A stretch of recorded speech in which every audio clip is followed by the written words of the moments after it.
You wanted the best. You've got the best podcast. The hottest podcast in the world. The Chris Voss Show, the preeminent podcast with guests so smart you may experience serious brain bleed. The CEOs, authors, thought leaders, visionaries, and motivators. Get ready. Strap yourself in. Keep your hands, arms, and legs inside the vehicle at all times, because you're about to go on a monster education roller coaster with your brain.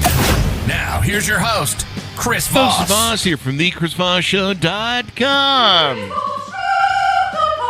Ladies and gentlemen, there are these things that makes it official. Welcome to the big show. For 16 years and over 2,200 episodes, we bring you the Chris Voss Show live. And sometimes recorded, I think, in the past. But we're bringing it to you. Be sure to refer the show to your family, friends, and relatives. Go to goodreads.com/Chris Voss, LinkedIn.com/Chris Voss, Chris Voss 1, the TikTokity, and all those crazy places on the internet. We have an amazing young lady on the show today. We're going to be talking to her about her latest book that just came out October 25th, 2024. It is called Whirl of Birds. It's a collection of short stories that's out by Liana, Andreasen, and we're going to be talking to her about her insights, her experience, and some of the things that led to the stories that she'll be telling us today. She is an uprooted Romanian who came to the U.S. for grad school after the fall of communism and decided to stay. It's probably because it's so lovely here. I'm sure your Romania is nice as well, but, you know, after that fall of communism, we had more McDonald's. As a student, she was bewitched by American literature and also by a few of the scholarly theories that were popular in English departments in the 90s. Her fascination with such theories resulted in her first book, The Fall of Literacy Theory, or Literary Theory, I should correct that, with Brown Walker Press. Her love of writing, on the other hand, started in childhood. Over the last 2 decades, she's been publishing short stories and also teaching English at South Texas College in McAllen, Texas. She's published short fiction and academic articles in journals such as Fiction International, Rampike, Lumina. Just, for some reason, I can't say Lumina today. What's going on? Calliope, Texas Review, and more. In November 24th, 18 of her previously published stories were published as a short story collection we'll be talking about today called Whirl of Birds by Finishing Line Press, I should say. I've got a big camera in front of me. Liana, welcome to the show. How are you? Hi, I'm very good. I'm very excited about my book and about talking about my stories and what inspired them and things like that. So, congratulations. Getting that book out Thank there. you. So give us any .coms or social media sites. Where do you want people to get to know you better on those interwebs? My website is Vrăjitoru.com, which is my middle name, which is a Romanian name that means wizard. So in English, it doesn't really have the same catch. It's not as catchy as in Romanian, but it says in LIANAVRAJITORU.com. But also my full name, Liana Andreasen or Liana Vrăjitoru Andreasen, is on Facebook. I'm on Instagram and Twitter. I'm not there very often, but I've been there too. So give us a 30,000 overview. What's in your new book? So my new book is something that came about in about 10 years. So it's not as if I didn't write them 10 years ago and then put them in a book now, but I've written them over a period of several years, and each of them was first published in a journal. It was like one by one. I was putting them in a journal, then another one would come out and another one would come out. And finally I decided to put together the ones that I felt were the strongest. Then a couple years ago, I started looking for a publisher, and luckily Finishing Line Press has decided to publish it. With it, I'm going to go to conferences now. I'm going to AWP and have some book signings there. And I had just one event here in McAllen, but I'm planning to have more. So yeah, it's kind of the product of maybe about 10 years of my writing, but I consider it like my top stories. But there are 18 stories in the book. And in terms of genres and things like that, if anybody's interested, what kind of stories they are, I have an eclectic collection, meaning that they're not all the same kind. They don't all have the same character. They don't follow the same they're not all in the same setting. Every story is different. So I have a couple stories that are actually science fiction, which, I grew up loving science fiction because, long story short, under communism, science fiction was a way to escape from harsh reality. So science fiction was also a place where people could write about what was going on in Romania without naming it. So it was a way to hide under a parable, under communism. So anyway, I have 2 science fiction stories. I have a couple magical realistic stories inspired maybe a little bit by techniques like Gabriel Garcia Marquez's stories. But also I have 2 stories that are, sorry, I don't want to make a complete breakdown, but some stories come from my experience, but very few are actually taken from my reality directly. Okay. It's like, that's really interesting you bring that up. I did not know about that under communism. So people were writing as a way of, was it a way of protest maybe, or escapism? Yeah, it was some people were persecuted. I mean, I had a friend in 11th grade who was killed by the communist police, and he was a poet, and his father was a kind of an anti-communist activist. And so it was very scary many times to speak out. So people try to hide behind metaphors, symbols, parables. That's why, it was very popular genre, science fiction, because you could say, think of dystopias or things like Animal Farm or stuff like that. Those are hiding real realities. I mean, harsh realities from, of course, they were imagined in those books in the past. But yeah, it was an escape from totalitarianism. That's wild. I'd never heard that before, but it makes sense. I mean, because you can't openly protest, It's interesting to me that they would murder a poet, a person who can influence the minds. It's funny.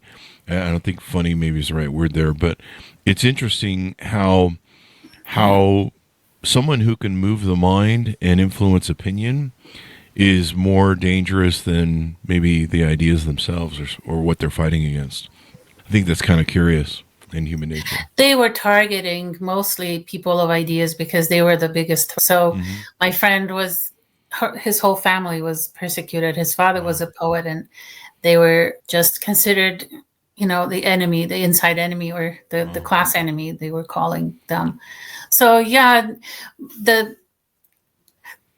the idea that, or parables about communism inspired me to write one of the stories. So I can't really go back much to those, to my past, because it's still kind of painful to think about it. And, but one way I could deal with it was also a more parabolic story.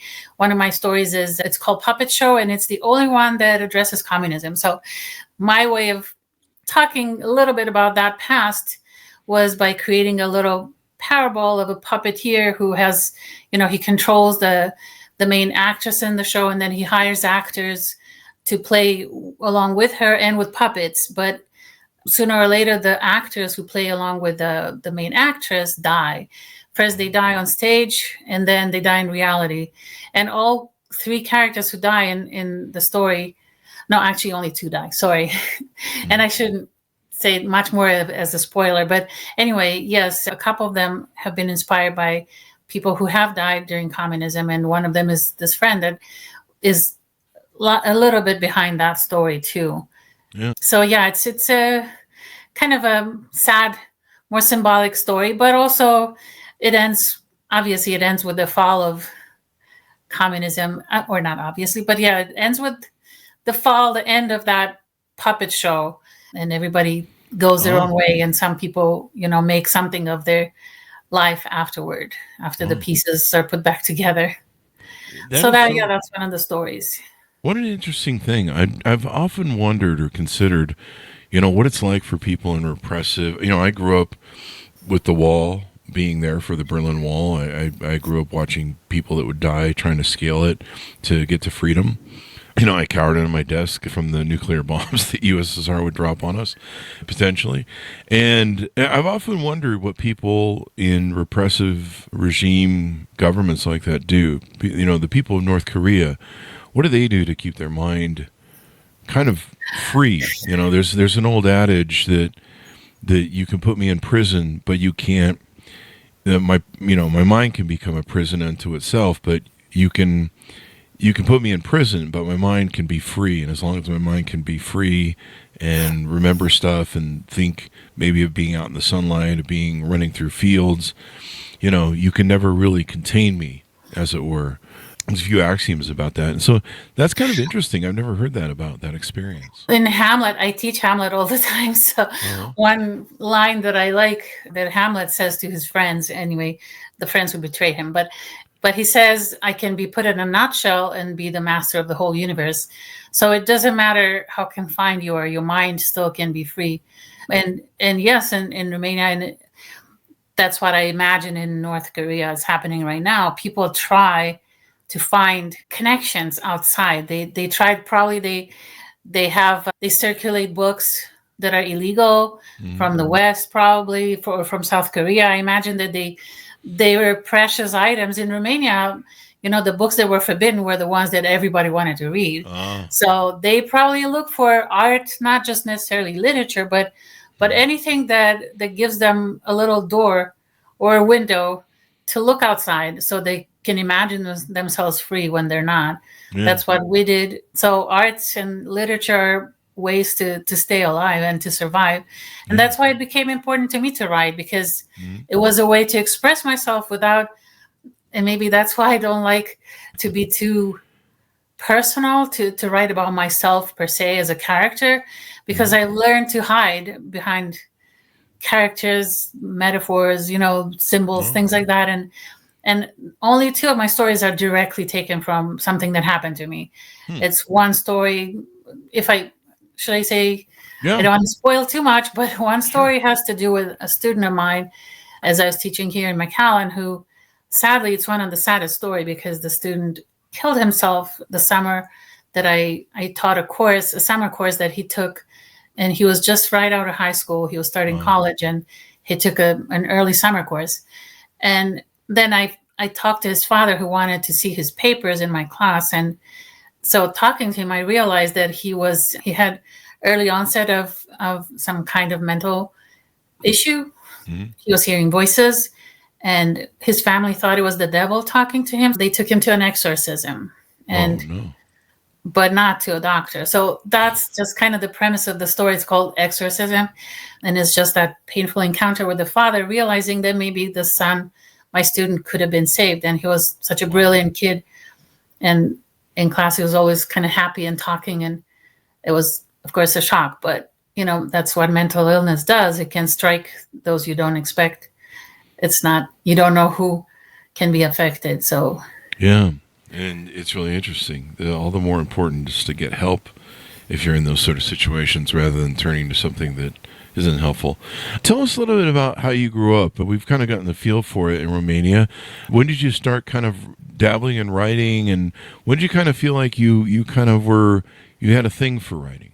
When I was very little, I was kind of singled out in elementary school for writing poems that were kind of just imitating the poems that we were reading in school. And so the first ones, hilariously now, were very communist, because I didn't even know what the party was or anything like that. So one of my first poems was about not the party, but the country under the party. And then, when I started growing up, I was horrified to realize that I was just a kid and didn't understand what I was doing. But we were brainwashed, and that was part of my indoctrination, which I moved away from right after elementary school. But I mean, even during elementary school, I realized what was happening very fast. But anyway, so I just liked to write. First, I wrote little poems, but then, funny enough, my first actual short stories were horror stories, because me and my siblings like to scare each other. We didn't have a lot of TV and stuff like that, so we were creating stories for each other and for ourselves. And so we would just tell stories in the dark, and like the creepiest stories of things you encounter in the basement and whatever. But that made me think, I could create scenarios, I can create characters, I can make stories up. So then I started writing so-called novels. And from that, I moved to short stories. And so I've been writing short stories a lot, but I started a few novels when I was in high school, never finished them because I didn't like where they were going. So finally, now I am actually writing a Romanian novel. It takes place partly in Romania and partly in the United States. So a character that emigrates to the United States. And it's not exactly me because I like to hide. So it's not, except my family, every time they read a chapter from that novel, they say, so this is you, this is what happened to you. And I'm like, no, that's not me. It's hard for writers to be asked, is this real? Because most of it is not, for me at least. I don't write creative nonfiction. I fictionalize everything. So yeah, I started writing pretty early, but I started taking it more seriously in college. And then after I started I started teaching here in McAllen in Texas.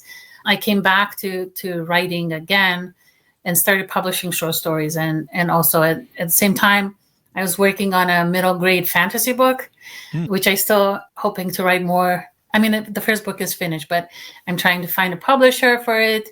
But I want to write book 2 and 3 in the meantime. So short stories is still my first interest because it's, to me, they're, I guess, a more stylized version of reality because you have to compress it to a point you're making. So that's what I like about them. Just like poems, you tell, you make a point very quickly.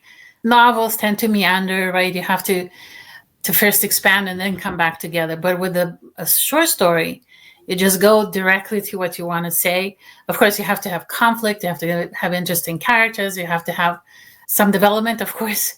But since I like to teach short stories, I like to also write them because also students seem to like that quick feedback from the story, right?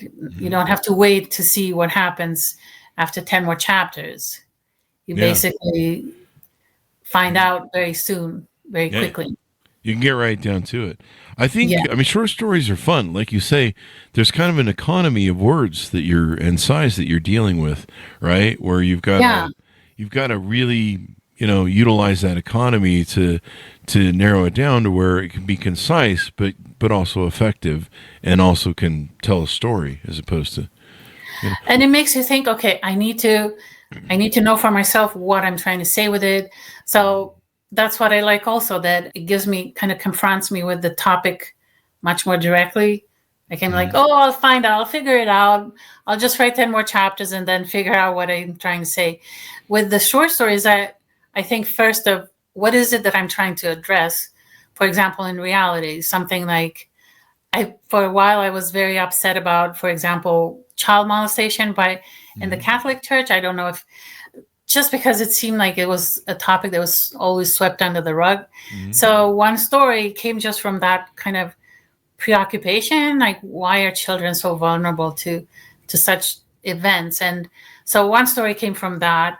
And I thought, okay, how do I build a story around it? So I have a mother who goes to confront a priest.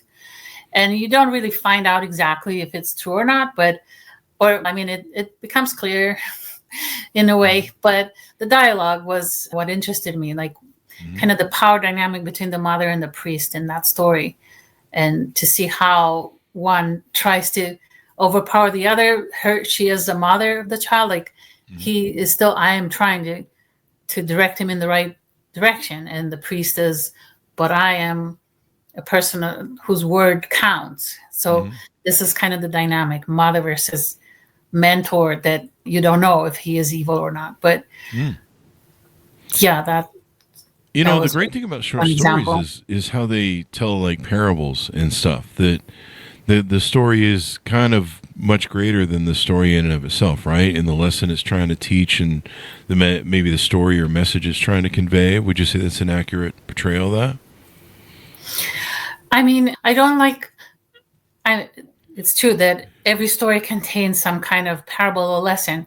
And I try not to think of, I don't want to be preachy, even though I talk about a preacher. But anyway, I like to be subtle, hopefully, but I hope that comes across too, that it's not beating you in the head. But of course, things like a topic of this sensitivity level, it has to be maybe shocking, and maybe it does beat you over the head a little bit.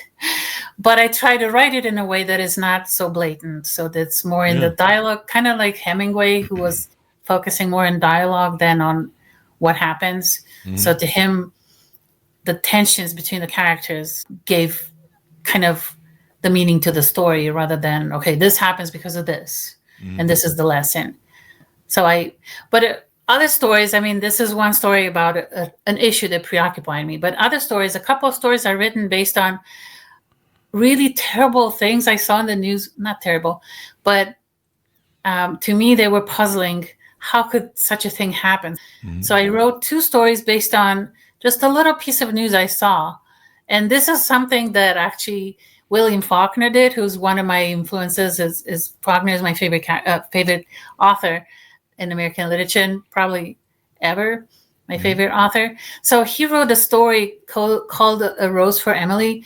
I'm not sure how many people are familiar with it, but it's a story about a woman who, her whole life she's basically single, but when she dies, it's discovered that she kept this skeleton in her bedroom who was a man that she was hoping to marry, but she killed him and he disappeared. The town didn't know where he went, but it turns out that she kept him for herself. But anyway, it was a creepy story that Faulkner apparently saw in the news, and it inspired him to imagine the life of those characters. I saw a story about, I think it happened in California, a lady it was discovered that she was driving in her car with a dead person next to her. I think it was another woman. Yeah, I remember that. And the police, I don't know if you remember, maybe it was in the news a few years ago. And so they were very puzzled. First of all, how could you stand the smell? And she said, oh, I was used to it because my father, I took care of my father when he was dying or something. And I just try to picture what would drive a person to keep a dead person in the car. So what, in my imagination, she actually thinks she's alive, the other person, and they talk, they have conversations. This is the story called Driving with Sarah. And Sarah is the person who she picked up as a homeless person. And then I think that was the case in reality, that it was a homeless person that she took in her car, and somehow she may have been sick and died, and she just kept her there. So I imagine that she actually never realized she was dead and kept talking to her. And they were painting city walls together in my story. I kind of made up a kind of nice embellishment of maybe she needed company. So, and to tell her life story to somebody. So that's why she's still communicating with her. That's kind of interesting. I mean, I talk to my dogs all the time, and I think after 10 years, I had this epiphany one day, and I'm like, they've never talked back. You're just the one talking to them. So you might be the insane one. I think we need to communicate. And I mean, maybe writing is a form of insanity too, because you think you're communicating, but you're not sure who it reaches, if it at all. So it's, I guess we're all insane if we're writing books then too, on top of that. Dead bodies in the car. And, I mean, honestly, it could be, those express lane fees, especially in like California, are expensive. You got to have that second body in the car so that you can save on those cameras. Maybe that was the whole motivation. Carpooling with the dead person. Carpooling with the dead. There's a title for your next short story. Your next novel. Carpooling with the dead. Oh, I love it. But it's interesting how these stories, they kind of give us a reflection or a mirror onto human nature, and both the greatness of human nature, the hope, what was probably going on in like we talked about with Romania and under communist rule in North Korea, et cetera, et cetera. The great thing about human nature that is its enduring facet, because it helps it endure, is hope. As long as there's hope, we seem to be able to persevere. And once that hope dies, we tend to die inside. And so we have the ability to hold on to that. What were some of your favorite short story writers? Was there people that inspired you? I do. The one I mentioned, William Faulkner, he stands out more with his novel, not short stories. So I do like the stories of James Joyce, who's from around the same period and may probably was the inspiration to Faulkner too. But I also like Toni Morrison as my biggest inspiration, not necessarily for her short stories, but I do the style. Especially my favorite book is Beloved, which is where, funny enough, the main character is a ghost that comes back to life. So talking about insanity and talking to the dead. But I also like the fact that going on the show today. It's interesting to expand our reality to more than just what we see and what we can touch, right? So to her too, her history, the history of slavery and things like that were intangibles. They were still around. Just that's why she created a character that was dead but still alive, which she was symbolic of the past of slavery. So I guess I liked the play with life and death and presence and absence and history and present, and how the past influences the present. That's kind of what I took out of Beloved. But I also like Gabriel Garcia Marquez, which I mentioned before, because I like, again, this magical realistic take, which is enhancing reality with some elements that are unexpected. And maybe, for example, one of my stories that is magical realistic, I guess has magical realistic elements, is a story that came from a dream of mine. It's called Valley of the Horse, and all of it has to do with a horse that is dying. And at the end, the owner of the horse picks up the horse and throws him into a valley. But that was in my dream, and I tried to unpack my dream and connected it to maybe some pains of relationships and how part of us dies when something goes badly. But the horse kind of represented intense emotion that maybe we let go of. So anyway, that's kind of my play with symbolism. But other writers that I love, I like many writers. James Baldwin is another inspiration, who wrote a lot of good short stories. Yeah, and Philip Roth. It's Mark Halperin. These are some stories that I actually teach in class. But my students ask me, why do we read these sad stories? Not all short stories are sad, but a lot of them have a little bit of a darkness to them. Yeah. And I think that it's harder to write completely happy stories because, we learn from experiences that some of them are painful. Yeah. And that's what something that connects all of us is how we cope with pain. I don't, it may appear that some of my stories have dark themes. I guess I have a little bit of Southern Gothic, like Flannery O'Connor type or Faulkner stories, like the one with Driving with Sarah. But they're not, the message of these stories is not dark. I think, as you said, it's where do we find the hope once something goes bad, when things start crumbling. So, for example, I have stories of relationships where people lie to each other and you think that that's going to break them apart, but what brings them back together is confronting the lies, right? So things that seem to be negative and bad in our lives, either we get rid of them and move on, and that's another way to hope, is to just shift to another purpose, or we confront the pain and we learn to live with it. So I guess different ways in which we people deal with traumas, with pain, with the fact that we're all different and we not get along. We don't necessarily get along. And that's another part of human growth or experiences, is to learn that we have to either move away from people who hurt us or to accept some of each other's flaws to be able to live with each other. Yeah. So it's complicated. Relationships are complicated. Life is complicated. So it comes with some pain, but I try to put a message that is hopeful in most of the stories, but sometimes it's not that clear, that obvious where that hope comes from. But through the stories, hopefully hope is reborn. It comes across. The hopeful aspect. And you bring up an important point, but not all stories are panaceas of utopia. Life isn't perfect. And a lot of things we look for in stories, we talk about this a lot on the show, is the one thing, we can learn from stories is that we're all human. We're not alone.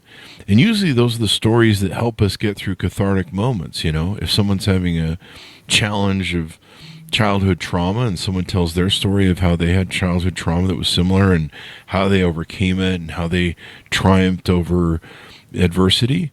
You know, these are the stories we love, the phoenix from the ashes stories. Exactly. The rise of how hope wins out in the end. And sometimes hope doesn't always bore out in the end, you know. There are stories like the movie. And that's part of life too, right? Yeah, and that's part of life too. Not only the good people don't always win. Good doesn't always win. It's a fact of life. And which makes it all the more important to recognize that so that we can protect goodness from evil and stand up for it. Otherwise, we would probably let it fall over. But, you know, these are the elements that bring forth the best in human nature, help inspire us, help motivate us, help want us to do better. So it's the greatness of what you bring and share to everyone.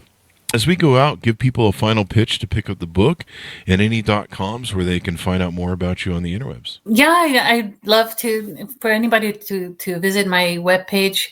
And I have not included it in the book itself, but go to Amazon and find the book.